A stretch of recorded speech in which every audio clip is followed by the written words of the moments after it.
একটা টিকিট কেটে যেতে গেলে 500 টাকা লাগে। রিস্কাওয়ালা কি 500 টাকাতে ছবি দেখতে পারবে? আমাদের দর্শক হলো লো কোয়ালিটি।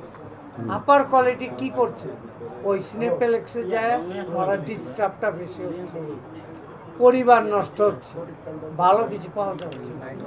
হ্যাঁ, সিনেমা হল আমিও করব, ডলবে আমিও করব, তাতে আমাদের সিট থাকবে 300 থেকে 400 সিট, বড় হাউস হবে, সব ভালো মন্দ দেখা যাবে সামনে। আমাদের যা যা আমরা বলেছি সবই পূরণ করার চেষ্টা করব এবং পূরণ করব ইনশাআল্লাহ। আছে 50 থেকে 60টা হল, প্রতিটা ডিস্ট্রিক্ট একটা করে হল করার পরিকল্পনা, তাতে অতি দ্রুতই দেখতে পারবেন। কাজ আরম্ভ হবে, আমার সিনেমা হলের প্রতিটা জায়গার নাম। শাহরুখ খানকে চিনো? কেন চিনো? চলচ্চিত্রের নায়ক। তো যে দেশের কমার্শিয়াল ছবি যত ডেভেলপ, সে দেশের সংস্কৃতি তত ডেভেলপ। ক্লিয়ার? আমি প্রমাণ করে দিলাম।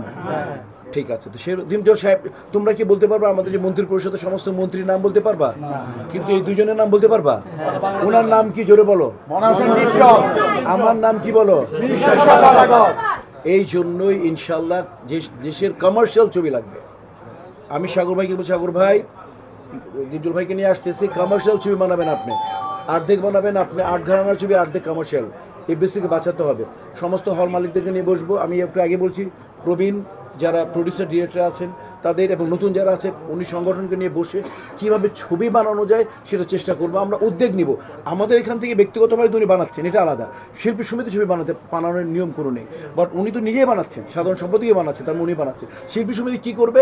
এই যে সবাইকে নিয়ে বসে কী করব, যাকে যে গল্পে যে শিল্পীকে প্রয়োজন, শিল্পী সমিতি তাকে সেই জায়গায় রিকোয়েস্ট করবে এবং অনেকাংশে বাধ্য করবে যে হ্যাঁ ওই জায়গাটা তোমার দরকার, তুমি করো।